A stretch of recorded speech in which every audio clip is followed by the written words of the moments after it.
मी लक्ष्मण खोत, कार्यकारिणी सदस्य, पुणे श्रमिक पत्रकार संघ। आजच्या या कार्यक्रमासाठी आपल्याला सगळ्यांना माहित आहे, या महाराष्ट्राच्या भूमी जेव्हा जेव्हा कधी मराठी माणसांच्या हक्काचा प्रश्न उभा राहिला, त्या वेळेस ठाकरे कुटुंब कायमच सदैव अग्रभागी उभा राहिलेला आहे। संयुक्त महाराष्ट्राची चळवळ असेल, त्या चळवळीत प्रबोधनकार ठाकरे यांनी या चळवळीचं नेतृत्व केलं। मराठी अस्मिता जागवण्याचं, त्याचबरोबर मराठी माणसाला स्वाभिमानानं जगायला शिकवणारे हिंदू हृदय सम्राट स्वर्गीय बाळासाहेब ठाकरे यांनी कायमच मराठीसाठी आणि महाराष्ट्रासाठी लढा दिला। आज त्यांचाच वारसा पुढे घेऊन जाणारे या महाराष्ट्रातील तमाम जनतेशी आत्मीयतेने जोडलेलं नेतृत्व, या राज्याचे माजी मुख्यमंत्री तसेच शिवसेना उद्धव बाळासाहेब ठाकरे या पक्षाचे पक्षप्रमुख आदरणीय उद्धवसाहेब ठाकरे यांच्या या वार्तालापाच्या कार्यक्रमासाठी आपण एवढ्या मोठ्या संख्येने या ठिकाणी उपस्थित झाला।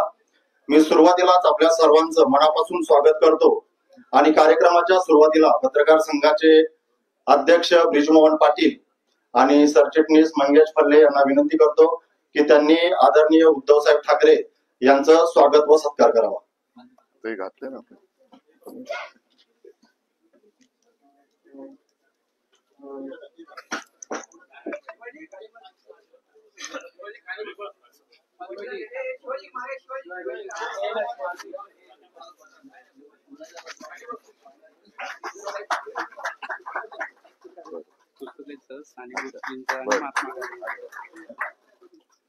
याचबरोबर या ठिकाणी शिवसेनेचे फायर ब्रँड नेते आणि राज्यसभा खासदार संजय राऊत साहेब आलेले आहेत। त्याचबरोबर संपर्क प्रमुख सचिन अहिर साहेब आहेत। या सर्वांचं मी पुणे श्रमिक पत्रकार संघाच्या वतीने स्वागत करतो आणि या कार्यक्रमाचं प्रास्ताविक करण्यासाठी श्रमिक पत्रकार संघाचे अध्यक्ष ब्रिजमोहन पाटील यांना आमंत्रित करतो।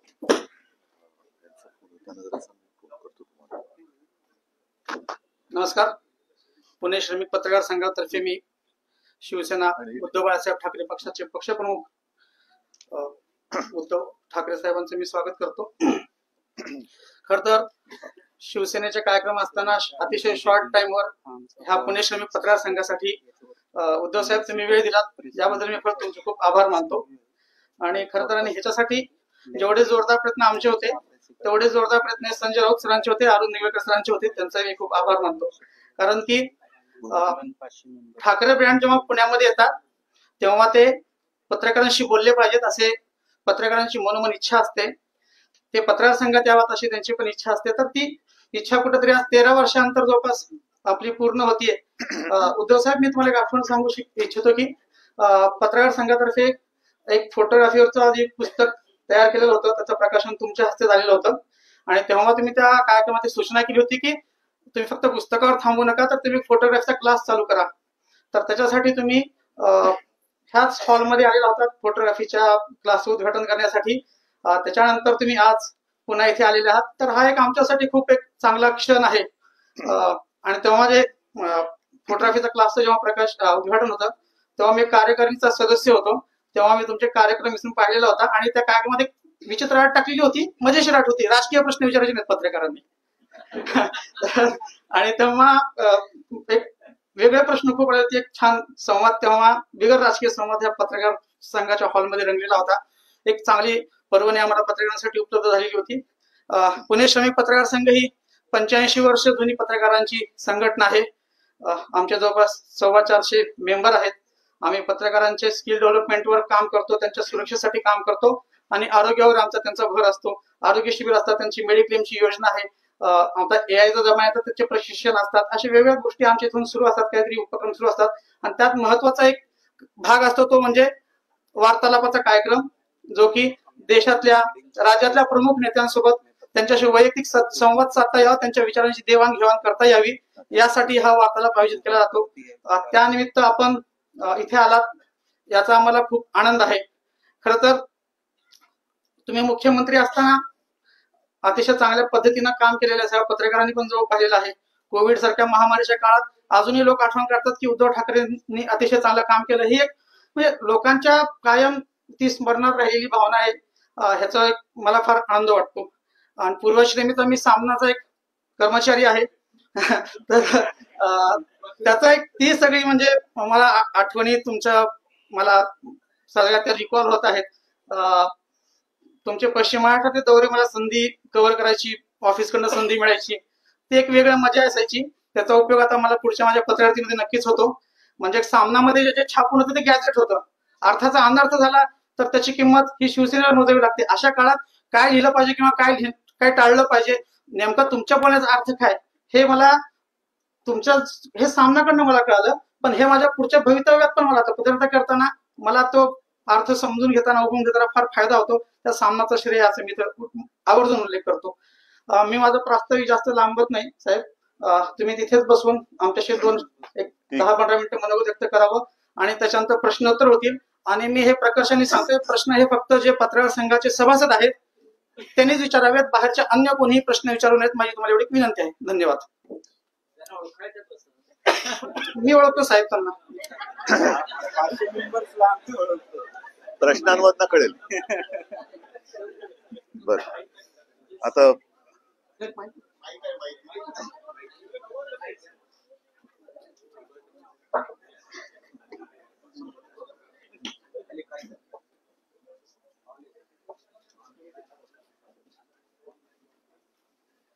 आपण मला प्रेमाने आमंत्रित केलं याबद्दल प्रथमच मी आपले धन्यवाद मानतो. कारण अजूनही कोणीतरी प्रेमाने बोलवत आहे ही भावना खूप चांगली असते, आनंद देणारी असते. आणि आपण आमंत्रित केल्यानंतर तसं नाही म्हणायला काही कारण नव्हतं. तुम्हाला ऐकायला येत नाही? हा, आपण बोलता बोलता 2-3 उल्लेख फार महत्वाचे केले. एक म्हणजे सामनाचा उल्लेख तुम्ही कृतज्ञतेने केला, त्याच्याबद्दल तुम्हाला सुद्धा मी काल धन्यवाद देतोय. कारण आजच्या राजकारणामध्ये आणि आजच्या पत्रकारितेमध्ये अनेक जण पत्रकार म्हणून सामनामध्ये त्यांनी सुरुवातीचे धडे घेतले आणि मग इकडे तिकडे गेले. त्यातले काही तुमच्यासारखे आजही एक कृतज्ञतेची भावना ठेवून आमच्याशी वागत असतात. राजकारणामध्ये सुद्धा तेच आहे. राजकारणामध्ये सुद्धा अनेक जण शिवसेनेमध्ये तयार झाले आणि पुढचं तुम्हाला काय सांगण्याची गरज नाही. बोलता बोलता तुम्ही ठाकरे ब्रँडचा उल्लेख केला. ठाकरे ब्रँड हा काही आत्ताच जन्माला आलेला नाही, तो गेल्या 5-6 पिढ्यांपासूनचा महाराष्ट्राला परिचित असलेला ब्रँड आहे. पण ठाकरे ब्रँड ज्यांनी नावारूपाला आणला अधिक प्रामुख्याने अर्थात माझे आजोबा आणि त्याच्यानंतर माझे वडील हिंदू हृदय सम्राट शिवसेना प्रमुख बाळासाहेब ठाकरे. आणि अभिमानाने सांगेन की त्या ठाकरे ब्रँडचा जन्म पुण्यामध्ये झालेला. त्याच्यामुळे भाई और बहनों, आपका और मेरा बहुत पुराना रिश्ता है. आणि याच्यात हसण्यासारखं काय, मी खरं ते बोलतोय, आहे की नाही? मग तेच तेवढंच म्हणायचं मला, बाकी पुढे काय म्हणायचं. आणि पुण्याला एक वेगळी परंपरा आहे. पुणा हे विद्येचं माहेरघर म्हणून ओळखलं जातं की जात होतं. कारण आता सगळीकडे मुंबई काय पुणे काय सगळी माहेरघरे बिल्डरांची झालेली आहेत. तरी देखील पुण्याचं एक वेगळं वैशिष्ट्य आहे, वेगळे पण नक्कीच आहे. आणि पत्रकार म्हटल्यानंतर आपण थेट टिळक आणि आगरकरांची आठवण काढतो. आता खरंच ती पत्रकारिता राहिलीय का आपल्याला?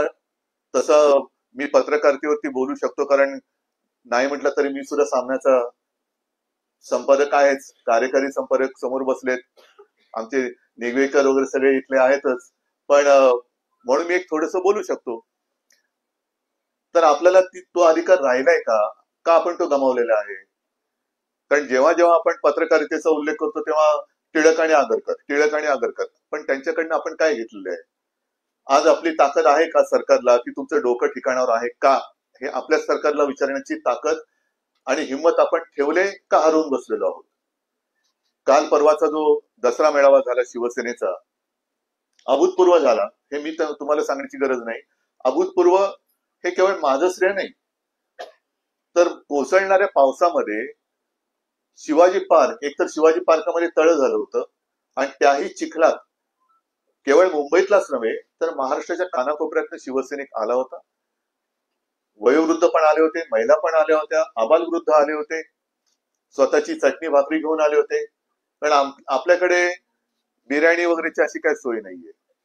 जे येतात ते स्वकष्टाचं असतं. असे सगळे शिवसैनिक आलेले. पाऊस पडत असताना सुद्धा कोणीही जास्त हल्ला नाही. एकतर शिवाजी पार्कला दरवाजे नाहीयेत तसे, बांधावरनं उडी मारली का माणूस बाहेर जाऊ शकतो. त्याच्यामुळे आलेल्या कोंडून ठेवण्याची काही तशी आम्हाला गरज वाटली नाही कधी, जी इतरांना कदाचित वाटत असेल की भाषण सुरू झाल्यावरती दरवाजे बाहेरनं बंद करतात. तशी काय आम्हाला गरज खरी वाटली नाही. आणि आपल्या आठवणीसाठी सांगतो की शिवसेनेचा पहिला दसरा मेळावा जेव्हा झाला 1966, मी अर्थातच 6 वर्षाचा होतो. येता जाताना सगळ्या हालचाली बघत होतो. घरी गर्दी होते, शिवसैनिक येतायत, आणि मग सभा कुठे घ्यायची, काय कुठे घ्यायची, त्या चर्चेत मी काही सहभागी नव्हतो, नक्कीच नव्हतो. पण या आठवणी शिवसेना प्रमुखांनी सांगितलेल्या आहेत की जेव्हा त्यांनी ठरवलं की पहिली सभा घ्यायची, कुठे घ्यायची, शिवसेना प्रमुख म्हणाले शिवाजी पार्कला. सगळे त्यांचे मित्रमंडळी होती आणि आजूबाजूची काही लोक होती. ते अरे तुम्हाला काही वेळ लागली काय, शिवाजी पार्क पाहिले काय किती मोठं आहे, जरा पहिली सभा आपण एक छोट्या हॉलमध्ये घ्यायला पाहिजे, नंतर एक छोटं मैदान बघू, आणि असं करता करता जेव्हा आपल्याला वाटेल, अंदाज येईल, तेव्हा शिवाजी पार्कला घेऊ. तेव्हा बाळासाहेबांनी ताण करून सांगितलं की मी पहिली सभा शिवाजी पार्कलाच घेईन, बघू कोण वेड आहे, मी वेडा आहे का लोक वेडी आहे. आणि आता कालांतराने कळतं की दोन्ही वेडे नव्हते. दोघंही व्यवस्थित ठरवून जे त्यावेळेला एक दिशा ठरवली, त्या दिशेने तो प्रवास मला अभिमान वाटतोय की तुमच्या सगळ्यांच्या आशीर्वादाने आम्ही पुढे चालू ठेवलेला आहे. आणि त्याच जिद्दीने पाऊस समोर दिसत असताना सुद्धा मी, संजय आणि माझे काही 2-4 नेते शिवसेनेचे आम्ही बोलत होतो कुठे घ्यायचं. तर आम्ही म्हटलं परंपरा आहे आपली, शिवाजी पार्क हॉलमध्ये कसा घेणार. आणि शिवाजी पार्कला सभा घेतली, मेळावा घेतला, आणि तो तुम्ही बघितलात. मुद्दा काय येतो की ही माझ्या शिवसेनेची एक तुम्हाला परंपरा सांगितली. त्या मेळाव्यात मी नेमकं काय सांगण्याचा प्रयत्न केला, कितपत मला जमला असेल, कारण पाऊस होता, समोर लोक भिजत होती, कितपत जमला कल्पना नाही मला. पण माझा प्रयत्न हा होता आणि आहे, आणि तो राहणार, केवळ माझा पक्ष सत्तेत आला पाहिजे. पण सत्ता आल्यानंतर पुढे काय, सत्ता कशासाठी पाहिजे, का म्हणून तुम्हाला सत्तेत यायचंय, आणि सत्ता आल्यानंतर एवढी सगळी सत्ता असल्यानंतर सुद्धा तुम्ही देश कधी सांभाळणार आहात की नाही, राज्य म्हणून कधी सांभाळणार आहात की नाही, की केवळ पक्ष म्हणून सांभाळणार आहात तुम्ही. मधल्या काळात मी असं म्हटलं होतं, ते आजही माझं मत आहे की आपल्या देशाला आता पंतप्रधानांची गरज आहे, गृहमंत्र्यांची गरज आहे, अख्ख्या मंत्रिमंडळाची गरज आहे. कारण आता जे बसलेत ते एका पक्षाचे मंत्री बसलेत, देशाचे नाहीये. देशाचे म्हणून कारभार कुठे. ज्या सोनम वांगचुक यांचा उल्लेख मी केला, आपण किती लोक त्यांच्याबद्दल बोलतोय, किती लोकांना सोनम वांगचुक माहितीये, काय त्यांनी असं गुन्हा केला होता, काय म्हणून त्यांना डायरेक्ट रासुका मध्ये अटक केली, काय एवढं मोठं राष्ट्र विघातक काम त्या वांगचुक यांनी काय केलं होतं, काय चूक केली होती वांगचुकांनी. काल परवापर्यंत जे पंतप्रधानांची स्तुती करत होते तोपर्यंत ते देशप्रेमी होते. मग असं नेमकं काय घडलं. मग सोनम वांगचुक यांनी जर का चूक केली असेल तर मणिपूरमध्ये चूक कोणी केली होती, का पेटलं मणिपूर. आता सुद्धा बातम्या ज्या येतात, आपल्याकडे बातम्या येतच नाही, हे आपलं कर्तव्य नाही का बातम्या दाखवणं. काय परिस्थिती आहे, लडाख खरंच शांत झाले का, लडाख. आसाममध्ये मी काल फोटो बघितला, कन्फर्म केलं की खरं आहे का खोटं आहे. आदिवासी रस्त्यावरती उतरले, हातामध्ये मशाली आहे, पण इकडे बातमी कुठे येते. मणिपूरमध्ये आज काय चाललंय कोणाला कुठे काय माहिती. आपल्याकडे सुद्धा देशात इतरत्र काय चाललंय आपण बातम्याच देत नाही. मग खरंच आपण टिळक आणि आगरकरांचं नाव घेण्याच्या लायकीचे आहोत का, हा विचार आपण सगळ्यांनी केला पाहिजे. आणि मग मला असं वाटतं की मला प्रश्न विचारण्याच्या आधी आपण स्वतःला प्रश्न विचारला पाहिजे की मी कोणाला प्रश्न विचारण्याच्या योग्यतेचा आहे का. मी काय म्हणून तुम्हाला प्रश्न विचारू, मी काय करतोय, माझं कर्तव्य मी पार पाडतोय का.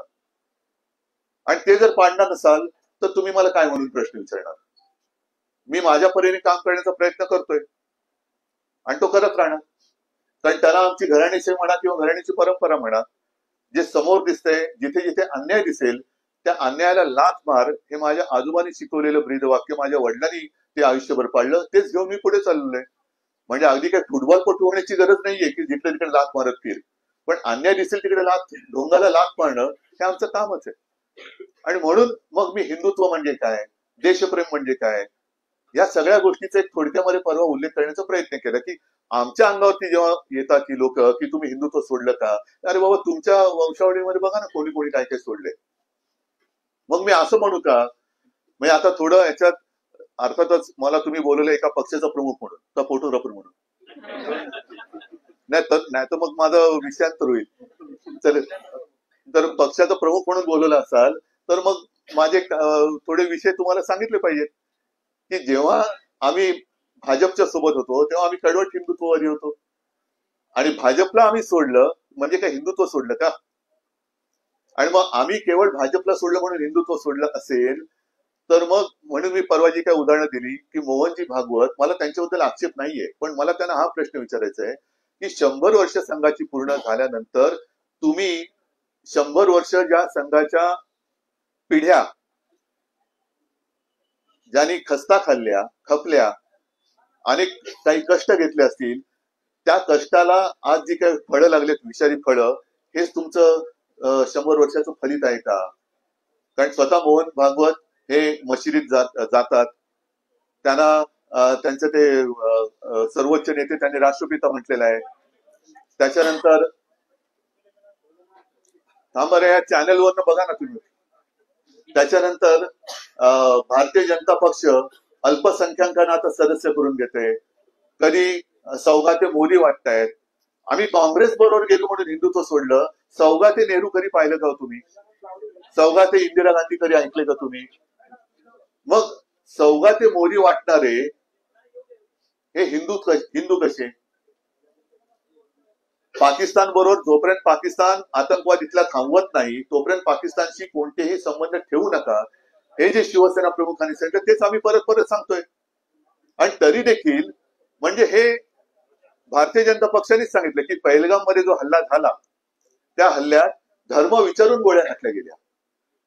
हिंदू असेल गोळी घातली, हिंदू असेल गोळी घातली. मग तुमच्या राज्यात हिंदू असुरक्षित आहेत आणि ज्यांनी हिंदूंना मारलं, ज्यांनी त्या अतिरेकी किंवा मारेकरी पाठवले होते, त्या पाकिस्तान बरोबर तुम्ही क्रिकेट मॅच खेळू कशी शकता? बरं, आम्ही काँग्रेस बरोबर गेलो म्हणून आम्ही हिंदुत्व सोडलं, मग तुम्ही चंद्राबाबूवर गेलेल्या ते चंद्राबाबू हिंदुत्ववादी आहेत का? नितीश कुमार हिंदुत्ववादी आहेत का? भाजपचे मुस्लिम अल्पसंख्याक सेल सौगाते मोदी वाटतात, 32 लाख मुस्लिम लोकांना त्यांनी ती सौगात वाटली, तरी भाजप हिंदुत्ववादी आहे. म्हणजे याचा अर्थ असा की भाजप जे करेल ते अमर प्रेम आणि इतरांनी केलं तर लव जिहाद. असं कसं काय होऊ शकतं? म्हणजे भाजपनी केलं, त्यांनी काही केलं, सौगाते मोदी वाटलं तरी अमर प्रेम आहे. त्याच्यानंतर एका बाजूला तुम्ही सोफिया कुरेशी म्हणजे रक्षाबंधनाचा जो मी उल्लेख केला, बहीण आपल्याला राखी बांधते की माझं रक्षण कर म्हणून, ती सोफिया कुरेशी महिला आपल्या देशाचं रक्षण करते, तिला हे निर्लज्ज भाजपवाले पाकिस्तान की बहन, आतंकवादियों की बहन म्हणतात. आणि दुसऱ्या बाजूला मोदी सांगतात की या वर्षी मुस्लिम महिलांकडनं रक्षाबंधन करून घ्या. मग नक्की तुमचं काय, भाजपचं काय, अमर प्रेम आहे का लव जिहाद आहे? हा प्रश्न विचारण्याची ताकद ही पत्रकार गमावून बसलेत का? का नाही विचारत? जर लोकमान्य टिळक इंग्रजांना प्रश्न विचारू शकत होते तर आपणच निवडून दिलेल्या, आता मतचोरी हा विषय मी आणत नाही, निवडून आलेत ना, मानलं, बसलेत डोक्यावर. मग आपणच निवडून दिलेल्या सरकारला आपण प्रश्न विचारण्याचा अधिकार आपण गमावून बसलो आहोत का? आणि तो जर गमावून बसलो असू तर मग आपण पत्रकार म्हणून घेण्याच्या पात्रतेचे आहोत का? हा एकच प्रश्न आहे. बाकी बोलायला गेलं तर पुन्हा माझं भाषण इकडे होईल, म्हणून मी जास्त काही लांबण लावत नाही, पण डोक्यामध्ये माझ्या या काही गोष्टी आहेत आणि म्हणून मला असं वाटतं की निदान पत्रकारांनी निष्पक्षपातीपणाने दूध का दूध पाणी का पाणी हे आपलं कर्तव्य बजावलं पाहिजे. आणि आता जे काही एक अंधभक्त हा वर्ग जन्माला आलेला आहे, त्या अंधभक्तांना दृष्टी देण्याचं काम ही करण्याची जबाबदारी तुमच्या सगळ्यांची आहे, आमच्या सकट. मला वाटतं ती जर का आपण पाळली, विरोधी पक्ष म्हणून आम्ही नुसती आदळआपट करत असू तर तेही अयोग्य आहे. कारण माझ्या आजोबा नेहमी सांगायचे की टीका अशी झाली पाहिजे की त्यांनी ओरबाडायचं नाही. तर ज्याच्यावरती टीका काय चुकले, नुसतं रक्तबंबाळ करणं हे टीका करायचं काम नाही. त्याला कळलं पाहिजे की अरे हे माझं चुकलंय, हे चुकलंय माझं. म्हणजे दोन्हीकडे तरी एक हे पाहिजे नीतिमत्ता, की एक सांगण्याचं धाडस पाहिजे योग्य ते, आणि दुसरं सांगितलेलं ऍक्सेप्ट करून सुधारण्याची सुद्धा एक वृत्ती पाहिजे ज्याच्यावर टीका केली जाते त्याच्याबद्दल. तर हे असं साधारणतः माझं एक मत आहे. मी जास्त आणखीन पुढे जात नाही.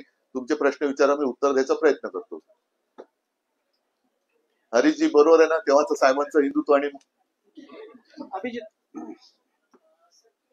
दसरा मेळाव्याचा उल्लेख केला. सगळ्यांनी राऊत साहेबांना पण विचारलं. त्या दसरा मेळाव्यात तुमचं एक विधान होतं, ज्यावेळेस कार्यकर्त्यांनी खालून म्हणले की तुम्ही ठाकरे म्हणून एकत्र येणार का, तुम्ही थोडंसं लमसम त्या दिवशी बोललात. नाही, असं नाहीये. सांगतो तुम्हाला. एक तर असं आहे की साधारणतः 2005 पासून आम्ही वेगळे झालो होतो. त्याच्यानंतर एका मुद्द्यावरती आम्ही एकत्र आलो आणि रोज आम्ही उठून आम्ही एकत्र आलो असं बोलण्याची गरज नाही. आम्ही 5 जुलैला जो मेळावा घेतला, जर एकत्र यायचं नसतं तर आम्ही एकत्र आलोच नसतो. आता जे काय सुरू झालेलं आहे ना मुद्दामून, की आम्ही एकत्र आलोय, त्याच्यामध्ये म्हणजे मी तुम्हाला नाही म्हणत, कृपा करून गैरसमज म्हणू नका. मी आमच्या विरोधकांना म्हणतोय की त्यांचे धाबे दणाणलेत आता, की हे मराठी माणूस एकवटला तर आपलं काय होणार. म्हणून मग ते कुठेतरी त्याला काय, तुम्हाला कळलं असेल त्यांचा प्रयत्न काय आहे तो. बघा, मी तुम्हाला एक सांगू का, मी गद्दार आणि नमक हरामाला उत्तर देत नाही. तो माणूस गद्दार आणि नमक हराम आहे, त्या नमक हरामाला मी उत्तर देत नाही आणि देण्याची मला गरज नाही. कारण ठाकरे म्हणजे काय आहे हे अख्खा महाराष्ट्र आणि अख्खा देश ओळखतो. त्याच्यामुळे त्या गद्दाराला आणि हरामखोराला मी काय उत्तर देणार नाही.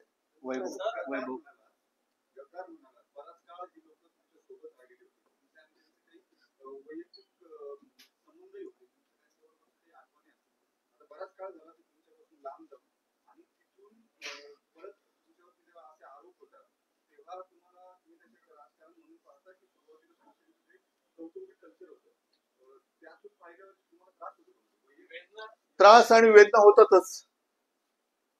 होतात, पण त्याच वेळेला शिवाजी पार्क मध्ये हजारो माणसं पावसात भिजत माझं भाषण मी थांबू का विचारल्यानंतर सुद्धा तुम्ही बोला म्हणतात, तेव्हा ह्या वेदनांवरती ते एक रामबाण औषध असतं. आणि शिव्या देणाऱ्यांपेक्षा आशीर्वाद देणाऱ्यांचे हात खूप महत्वाचे असतात, आणि ते हात कितीतरी पटीने माझ्या पाठीशी उभे आहेत, म्हणून तर मी उभा राहू शकतो.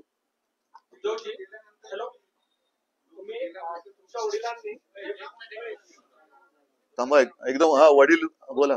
तुमच्या वडिलांनी जे नाही, पत्रकार नाही येत. हा, लक्ष्मण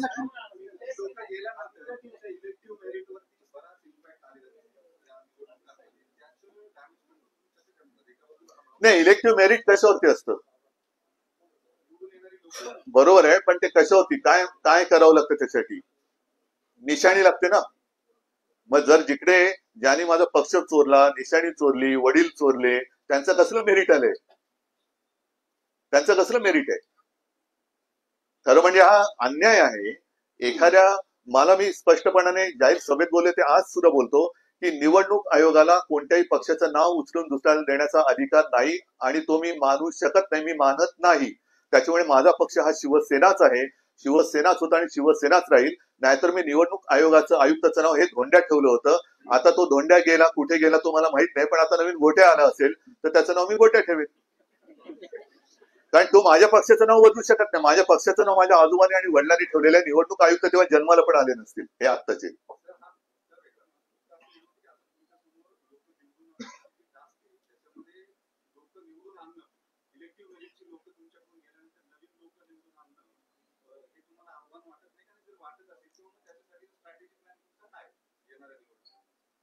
असं जर का आपण विचार केला तर मग शेतकऱ्यांनी काय करायचं? कारण त्यांनी काढलेलं पीक, मेहनत केलेलं, आता जशी हालत झालेली त्याच्या डोळ्यादेखत ते उद्ध्वस्त झालं, तरी त्याची जमीन आणि त्याची मेहनत आणि जमिनीचा कस जोपर्यंत आहे तोपर्यंत त्याला घाबरण्याचं कारण नसतं. तरी सुद्धा तो पुन्हा कसतो आणि पुन्हा पीक काढतो आणि आपलं पोट भरतो. लक्ष्मण माझा एक प्रश्न असा आहे, सुरुवातीचा जो प्रश्न होता की तुम्ही आणि राजसाहेब एकत्र आला, अरे तुम्ही दाखवताय ना का आपण असंच बोलतोय?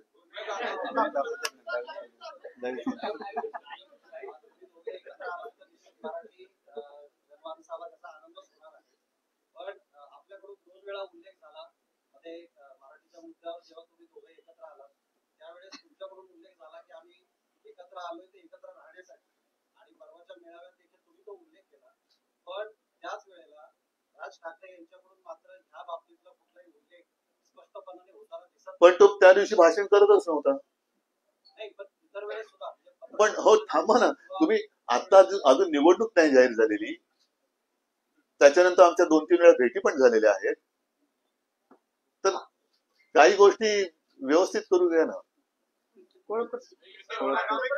आगामी काळामध्ये महाराष्ट्रात थांबा, कोणतरी एकाने विचारा.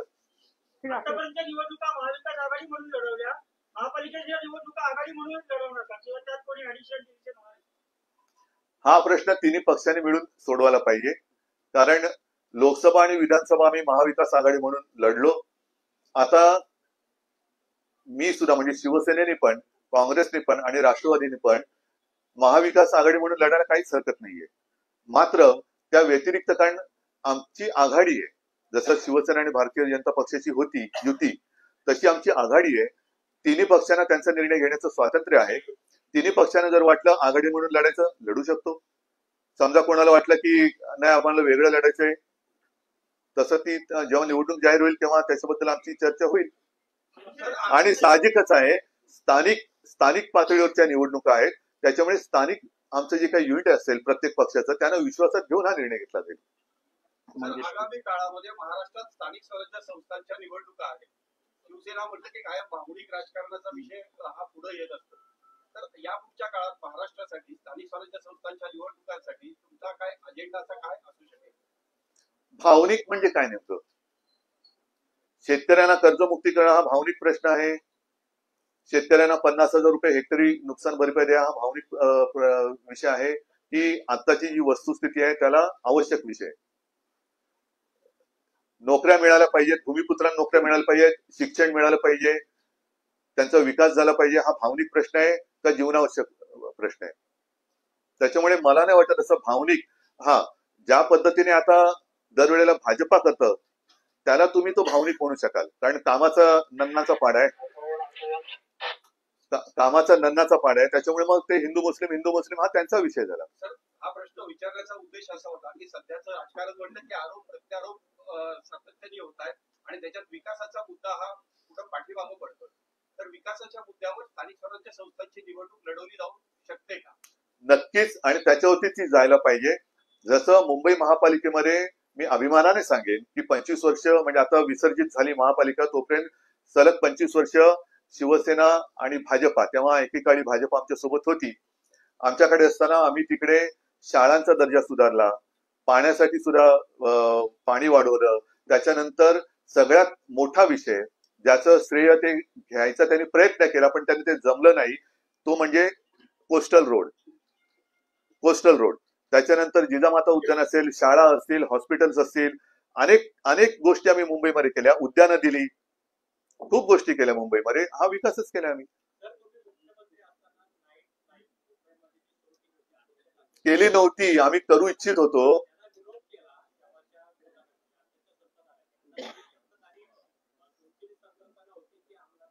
हा चांगला, तुम्ही अतिशय योग्य प्रश्न विचारला की हेच तर मी परवा बोललो की ज्या नाईट लाईफ, त्याला नाईट लाईफ हा शब्द त्यांच्या डोक्यातला नाईट लाईफ हे मकाऊच आहे. त्याच्यामुळे हा मानसिकतेचा विषय, मानसिकता, भावनिक नसला तरी मानसिकतेचा प्रॉब्लेम आहे. त्यांच्या डोक्यामध्ये ती नाईट लाईफ म्हणजे ते नाईट लाईफ बसलेलं आहे, त्याला आमचा नाईलाज आहे. आपण जे आता डे लाईफ म्हणजे काय, आदित्यचा जो मुद्दा होता तो अत्यंत योग्य होता, म्हणून तो त्याने आता स्वीकारला की दिवसा जरा आपण जे काम करतो, आपल्याला आता बाहेर गेले तर खाणं पिणं भूक तर लागते ना, रेस्टॉरंट्स आहेत, काहीतरी वाहतुकीची साधने आहेत, रात्री काम करून घरी जाणाऱ्याला टॅक्सी मिळते का, रेल्वे किती वेळ चालू असतात, बसेस किती, मी मुंबईचं बोलतोय, चालू असतात तुमच्या इकडे, म्हणजे आता मुंबईतल्या उपनगरात सुद्धा आणि पुण्यात सुद्धा. पुण्यात तर रिक्षा खूप आधीपासून आहेत. मला कल्पना नाही पब्लिक ट्रान्सपोर्ट ज्याला म्हणतो ते पुण्यात रात्री किती वेळेपर्यंत असतं, मुंबईमध्ये सुद्धा ते बंद होतं.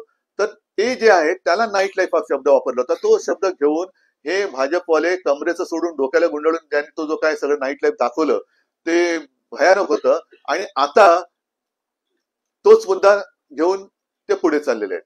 म्हणूनच मी मगाशी जे म्हटलं ना की ते करतात ते अमर प्रेम, दुसरे करतात ते लव जिहाद.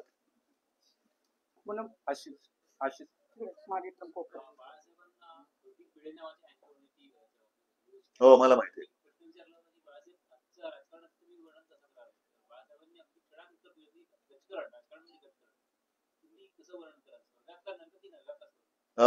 स्वर्गातला नरक का नरकातला स्वर्ग?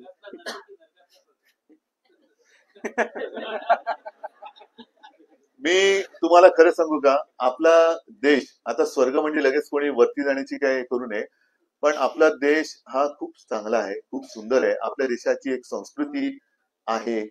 त्या देशाला ह्यांनी थोतांड करून नासून टाकलंय आणि देशाचा हे नरक बनवायला चाललेले आहे. आणि तो नरक होऊ नये म्हणून मी आपल्या सगळ्यांच्या सोबतीने प्रयत्न करतोय की आम्हाला जो देश पाहिजे तो आमचाच देश आहे, पण देशामधली ही लोक, तुम्ही आता ज्या भिंती उभ्या केल्यात त्या भिंती ह्या म्हणजे काही देश नाही. आणि मधल्या काळात म्हणून मी म्हटलं होतं की भारतीय जनता पक्षाला सरकार चालवता येत नाही. ते ना केंद्रातलं येतं ना राज्यातलं येतं. कारण केंद्रातल्या सरकारला जर का आपण बघितलं तर ना त्यांना मणिपूरचा प्रश्न सोडवता आलाय ना काश्मीरचा सोडवता आलाय. आज आता मला वाटतं राजनाथ सिंह बोलले की आता आगळीक केली तर आम्ही पाकिस्तानचं नामोनिशाण, असं किती वेळा आगळीक तुम्ही मोजताय? आता आता आता आलं तर बघा सोडणार नाही, आता आलं तर बघा, अरे झालं किती वेळा सोडणार नाही. तर हे जे काही चाललेलं आहे ना ते फार विचित्र आहे. आणि म्हणून मी म्हणतो की हे देशाला हुकुमशाहीच्या दिशेने घेऊन चाललेले आहेत. तर मोदींनी आताच 75 कंप्लीट केली, असं त्यावेळेस बोललं जातं की ते थांबतील, पण तसं काही दिसलं नाही. तुमची काय इच्छा आहे?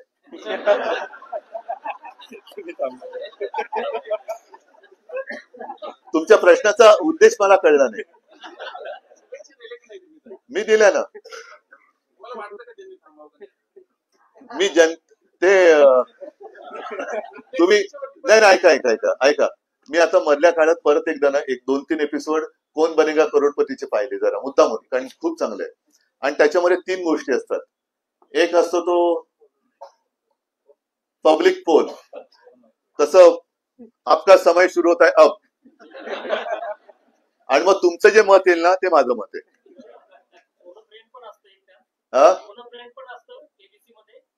नाही पण ऑप्शन घ्यायचा अधिकार मला आहे. त्याच्यामुळे तुम्ही सांगा तुमच्या, मैं पब्लिक के साथ जाना चाहता हूँ, बोलो. एक मिनिट बाबा. महाराष्ट्रामध्ये शेतकरी मोडून पडलाय, परिस्थितीमुळे त्याची परिस्थिती घसरली. एकीकडे राज्य सरकार जे तोंडाला पाणी पुसण्याचं काम करते आणि दुसरीकडे केंद्र सरकारही मदतीचा हात देते. या पार्श्वभूमीवर ते आपलं नाही, अगदी हा सध्याचा खूप अस्वस्थ करणारा विषय आहे. आणि म्हणून आता तुम्ही जो विचारला ना प्रश्न, कुठे राजकारण का गजकारण, हे आपल्याला कळतच नाही. राजकारण म्हणजे केवळ राजकारण म्हणजे काय, तर मला सत्ता पाहिजे पण ती जनतेची सेवा करायला. जसं मी मुख्यमंत्री होतो तेव्हा दुर्दैवाने संपूर्ण जगात करोनासारखं संकट आलं, माझ्या परीने मी काम करण्याचा प्रयत्न केला. कितपत यशस्वी ठरलो तुम्ही सांगू शकता, मला कल्पना नाही. कारण मला जेवढं कळलं, मी जेवढं करू शकतो मी करू शकलो. त्याही काळामध्ये कोणीही न मागता मी शेतकऱ्यांची कर्जमुक्ती करून दाखवली होती. मी 10 रुपयामध्ये शिवभोजन होतं ते त्या करोनाच्या काळात मला वाटतं काही वेळेला मोफत पण दिलं होतं, काही वेळेला 5 रुपयात दिलं होतं. शेतकऱ्यांना भरघोस मदत, कारण 2 वेळेला, एकदा त्योक्ते आलं, एकदा निसर्ग आलं, त्याच्यानंतर आपल्या पश्चिम महाराष्ट्रामध्ये सुद्धा पूर आला होता. तेव्हा नुसती कागदावरती नाही, मदत त्याच्या हातात मी पोहोचवली होती. शेतकऱ्यांना कालबद्ध स्वरूपात मी कर्जमुक्त केलं होतं. आताचं जे सरकार आहे हे परत तेच सांगतो, भाजपला सरकार चालवता येत नाही. नाहीतर त्याने आतापर्यंत 17 साली दिलेली कर्ज माफी अजून चालू आहे आणि मी केलेली ती मी पूर्ण करून झालं. त्याच्यात एकच गोष्ट राहिली होती जी मी सुरुवात केली होती, करोनामुळे करू शकलो नव्हतो, ते म्हणजे नियमित कर्ज परतफेड करणाऱ्यांना 50,000 रुपये प्रोत्साहनपर राशी. साहजिकच आहे, करोनाच्या संकटात अर्थचक्र गडबडलं होतं, पण त्याही वेळेला शेतकऱ्याने अर्थचक्र सांभाळलं होतं आपलं. म्हणजे हे शेतकऱ्यांचे उपकार आहेत आपल्यावर. मी सुरुवात केली आणि हे यांच्या राशी घेऊन पळाले. तर आता मला असं वाटतं की मी हे परवा बोललोय की नरेंद्र मोदी आपले पंतप्रधान, त्यांनी बिहारमध्ये निवडणुका तोंडावर आहेत म्हणून महिला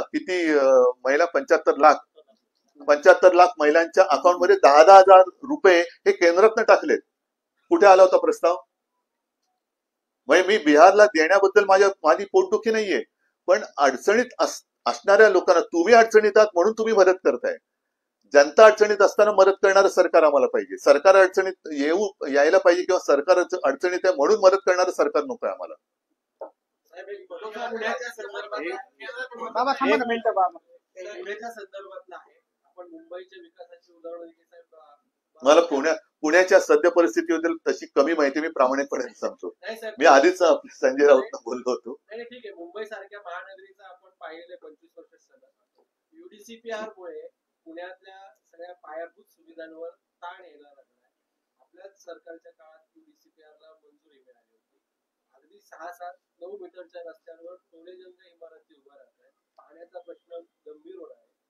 तर किमान आता 4-5 वर्षांनंतर पुण्यात बऱ्याच ठिकाणी पाणी नाही किंवा बऱ्याच अडचणी आहेत. एक दिवसावर पाण्याची वेळ येणार.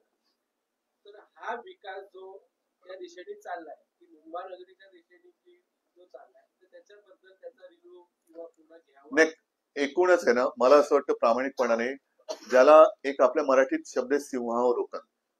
आता 75 वर्ष आपल्या स्वातंत्र्याला झाल्यानंतर आपण थोडंसं थांबून एक आढावा घ्यायची गरज आहे.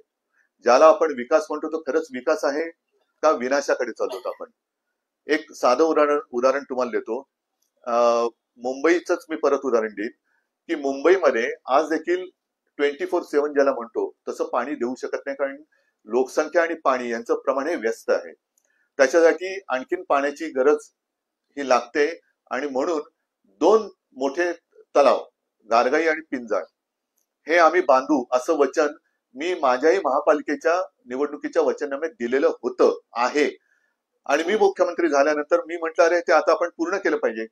कारण एक तलाव आम्ही बांधला, ज्याला आम्ही हिंदू हृदय सम्राट शिवसेना प्रमुखांचं नाव दिलं, मध्य वैतरणा.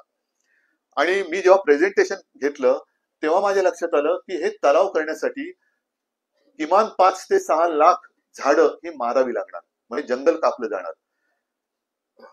मग हे धरण आपण बांधतोय खरं, पण आपण निसर्ग उद्ध्वस्त करतोय. आपण जिकडे कॅचमेंट एरिया म्हणतो तिथे हे धरण बांधतो. आता त्याला कॅचमेंट एरिया का म्हणतो, तर तिकडे पाऊस पडतो. तिकडे पाऊस का पडतो, तर तिकडे झाडं आहेत. आता ती झाडं कापल्यानंतर कालांतराने पाऊस तिकडे पडायचा वाढेल का कमी होईल आपल्याला माहिती नाहीये. आणि मग त्याला पर्याय म्हणून मी डिसॅलिनेशन ऑफ वॉटर, म्हणजे मुंबईला समुद्र किनारा आहे मोठा, समुद्राचं पाणी आपण पुराणात ऐकलं, अगस्तीने समुद्र प्यायला होता, अगस्ती ऋषीने. आपण का नाही प्यायचा, जगात इतरत्र प्यायला जातो पाणी ते. तर समुद्राचं पाणी निक्षारीकरण करून पिण्याचा प्रकल्प मी गोअहेड दिला होता. आणि ते सुद्धा पाणी साधारणतः रोज मुंबईला तानसा तलावातून जेवढं मिळतं 400 MLD तेवढं पाण्याचा मी पायलट प्रोजेक्ट गोअहेड दिला होता. त्याचा अजूनही टेंडर निघालेला नाही. तो प्रकल्प गुंडाळला गेला. जर माझं सरकार राहिलं असतं तर माझ्या अंदाजाने या डिसेंबर पर्यंत मुंबईला समुद्राचं पाणी आपण देऊ शकलो असतो. ठीक आहे. आता ह्याचं कोणतरी म्हणेल समुद्राचं पाणी महाग पडेल. आहे, समोरासमोर जर तुलना केली तर ते समुद्राचं पाणी हे महाग आहे. पण तलावाचं पाणी जे आहे त्याच्यामध्ये जे काय पर्यावरण मारलं त्याची किंमत तुम्ही मोजणार की नाही, त्याची किंमत कोण मोजणार. तर तसंच आपण विकास म्हणून जे काय म्हणतोय, जंगल, आता जसं मेट्रोचे स्टेशन आरेचं जंगल तोडीची गरज नव्हती, त्याला आम्ही पर्याय दिला होता. आता तीही जागा घेतली आणि जिथे आम्ही सुचवलेली तीही जागा घेतली. तर जसं मुंबईचा मी विचार करू शकतो, कारण मी मुंबईकर आहे. पुण्यामध्ये आलो आणि पुण्याचं आता तेव्हा पुण्यामध्ये तेव्हा दादागिरी होती. आता माहित नाही मला दादागिरी आहे का, मोडून काढले. त्याच्यामुळे मी म्हणजे पुणेकरांची मी माफी मागतो की मी तेव्हा पुण्याकडे तेवढं लक्ष देऊ शकलो नव्हतं. कारण बाबा तुम्ही चालले, तरी देखील जेव्हा कोरोना वाढला तेव्हा मी पुण्यात एकदा आलो होतो आणि सगळ्या महापालिका अधिकाऱ्यांची बैठक घेऊन माझ्या मी सूचना केल्या होत्या. आता हा विचार केला पाहिजे की नुसती घरं बांधतोय आपण, पण सुविधा, कारण आता मुंबई काय, पुणे काय, बेंगलोर काय, ही सगळी ट्रॅफिक जाम मध्ये आता मरायला लागलेली शहर आहेत. आणि ट्रॅफिक जाम मध्ये तुम्ही इलेक्ट्रिक व्हेकल आणा का इथेनॉल आणा. आता इथेनॉल आणल्या तर परत त्याचं वेगळं एक आता हे सुरू झालेलं आहे, इथेनॉल कोणासाठी कशासाठी. पण व्हेकल आणल्यानंतर गर्दी तर होणार ना, ट्रॅफिक जाम तर होतोय.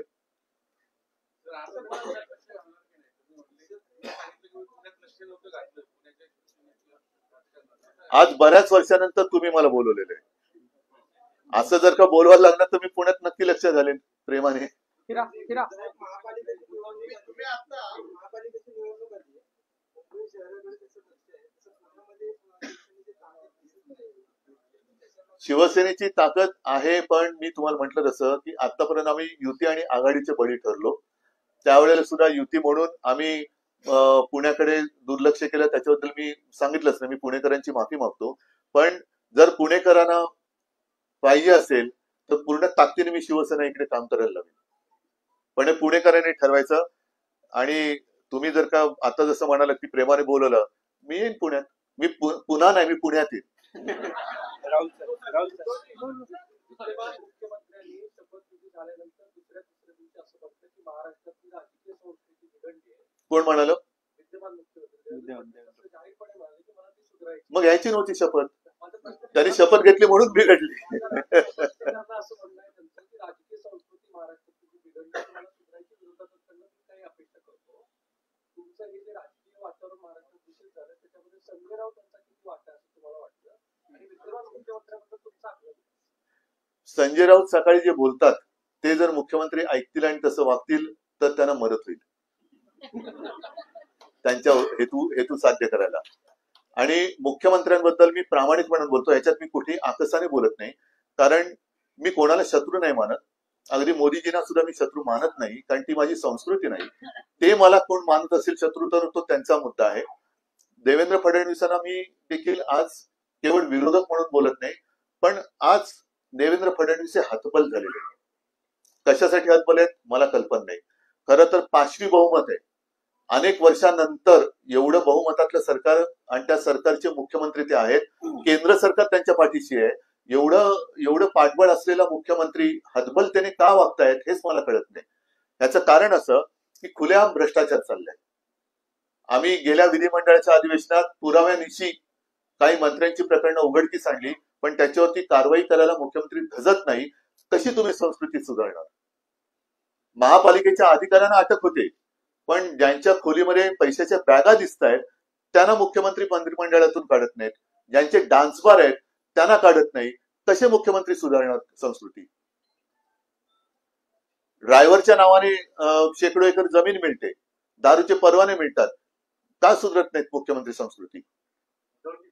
एक मिनिट पूर्ण थांबले. आपण विरोध केला. एक एक मिनिट. मिनिट पूर्ण.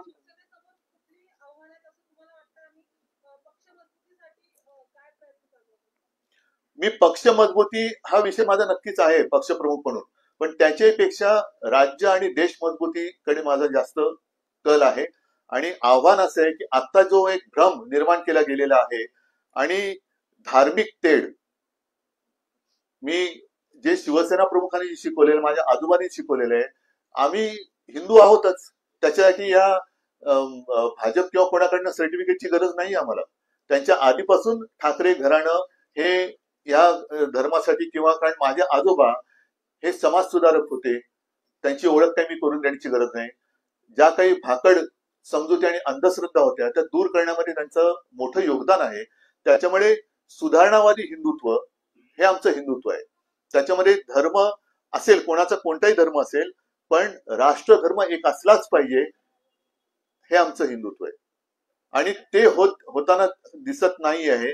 केवळ धर्माच्या नावाने मतं मागितले जात आहेत, हे घातक आहे. चिंतामणी आपण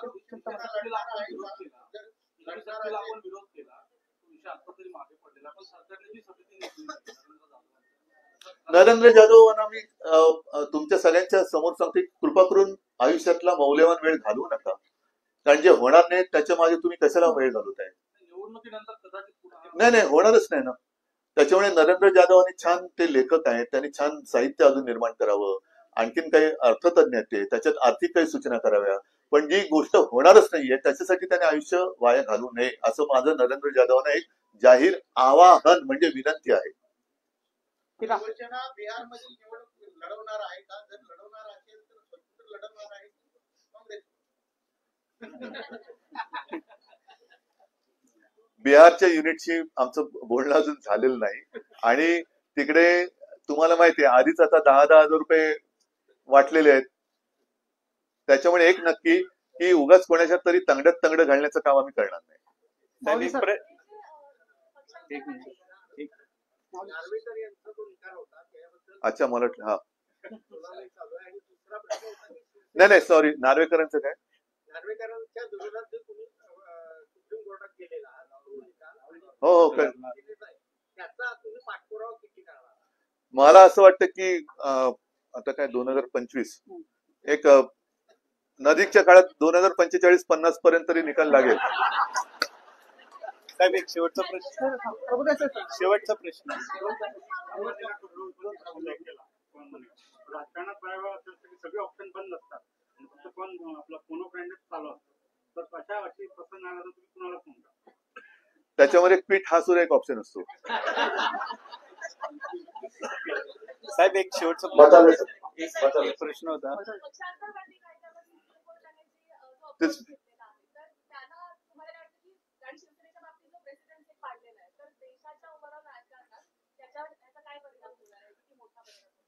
मला याचीच चिंता आहे. म्हणून मगाशी जो प्रश्न विचारला ना, पक्ष मजबूत किंवा पक्षाचं, मला त्याच्यापेक्षा ठीक आहे, व्यक्ती येतात, व्यक्ती जातात, कोणी अमरपट्टा घेऊन येत नाही, पण देश, जसं वाजपेयी बोलले होते की सरकार आती है सरकार जाती है लेकिन देश रहना चाहिए, तो देश राहील की नाही, देशातली लोकशाही राहील की नाही, आणि आपण असताना आपण ती टिकवण्याचा प्रयत्न करणार आहोत की नाही, हा प्रत्येकाने विचार केला पाहिजे. कारण हा पक्षांतर बंदीचा कायदा मग ठेवलाय कशाला? आता सुद्धा खरं म्हणजे चंद्रचूडांकडनं आम्हाला मोठी अपेक्षा होती, पण त्यांनी त्यांचं आता सगळं उघडं पडले. आम्हाला जर का न्यायालयाकडनं आता न्यायाची अपेक्षा करायची नसेल तर मग आम्ही कोणाची दारं ठोकायची? आता सुद्धा आमची तारीख लागली, आता ही तारीख, ह्या तारखेला निकाल लागणार आहे का पुढची तारीख मिळणार आहे? मग तो सगळेच सनी देओल होणार का? तारीख पे तारीख. मग लोक चिडतात का? हा सुद्धा एक मुद्दा आहे ना महत्वाचा. लोक का उतरतात रस्त्यावर? सगळ्याकडनं जर का एक निराशा पदरी पडणार असेल, भ्रमनिराश होणार असेल, आणि तुम्ही जसं कॉल अ फ्रेंड म्हणालात, आणि फ्रेंडच कोणी शिल्लक राहणार नसेल लोकशाहीचा म्हणून, तर मग शेवटी लोकांनी करायचं काय? साहेब एक मराठवाड्यातले शेतकरी मताचे सर शेवटचा प्रश्न घ्या. उद्धव साहेब, तुम्ही मगाशी म्हणालात की मुख्यमंत्री असताना तुम्ही सर्वसामान्यांसाठी खूप चांगलं काम करत नाही, असं नाही. मी माझ्या परीने प्रयत्न केला, मी चांगलं काम केलं असं बोलून नाही. कोरोनाच्या काळातही तुम्ही चांगले निर्णय घेतले, पण तुम्हाला असं वाटत नाही का की मुख्यमंत्री पदाचा राजीनामा देऊन तुम्ही चूक केली? नाही. मला असं वाटतं का? नाही, अजिबात नाही. ह्याचं कारण प्रामाणिकपणे सांगायचं तर कदापिही माझ्या स्वप्नात मुख्यमंत्रीपद नव्हतं, आणि मी त्याला तुम्ही काही म्हणा, भावना किंवा आणखीन काही, पण जेव्हा मला असं वाटलं की माझा एक जरी माणूस माझ्या विरुद्ध उभा राहून माझ्यावरती अविश्वास व्यक्त करत असेल तर मला तिकडे राहायचं नाही. आणि तेही ज्यांना मी भरभरून दिलं, शिवसेना प्रमुखांच्या नंतर ज्यांना मी मंत्रीपदं दिली, ज्यांना महत्वाची खाती दिली, म्हणजे आधी कोणी केलं असेल, पण मुख्यमंत्री म्हणून तसं पाहिलं तर माझ्याकडे मी जे काही प्रशासनासाठी आवश्यक असणारी खाती ठेवली, खातं एखाद दुसरं ठेवलेलं, पण नाहीतर नगर विकास वगैरे कोणतेही खातं मी ठेवलं नव्हतं, ते सगळं देऊन टाकलं होतं. एवढं दिल्यानंतर सुद्धा जर का कोणी पाठीत वार करत असेल तर काय उपयोग आहे त्याचा? साहेब एक होता मराठवाड्यातल्या शेतकरी मराठवाड्यातल्या शेतकरी शेतकऱ्यांचा आत्महत्या थांबत नाही अजून पण, आणि मराठवाड्याच्या विकासाकडे दुर्लक्ष झाले आतापर्यंत, त्याच्यामुळे ही परिस्थिती ओढवली. नाही, मराठवाड्यातल्या विकासाकडे दुर्लक्ष झाले असं वाटतंय का आतापर्यंत? आणि मराठवाड्यातल्या शेतकऱ्यांच्या आत्महत्या अजूनपर्यंत थांबत नाही, देशात अग्रेसर आहे महाराष्ट्र, त्याबद्दल काय वाटतं? त्याची मुलाखत तुम्हीच घेतली. काय हो ना.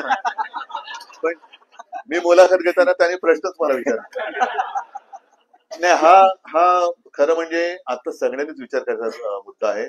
मराठवाड्यातला शेतकरी आहे, विदर्भातला शेतकरी आहे, खानदेशातला आहे, अगदी पश्चिम महाराष्ट्रातला सुद्धा आहे. मराठवाड्याचा शेतकरी, मी एक दिवस त्यांची भेट घेऊन आलो, आणि यापूर्वी सुद्धा मी गेलो होतो, पण यावेळेचं संकट हे फार भयानक आहे. म्हणजे बघणं सगळं भयान आणि विदारक आहे तिकडे.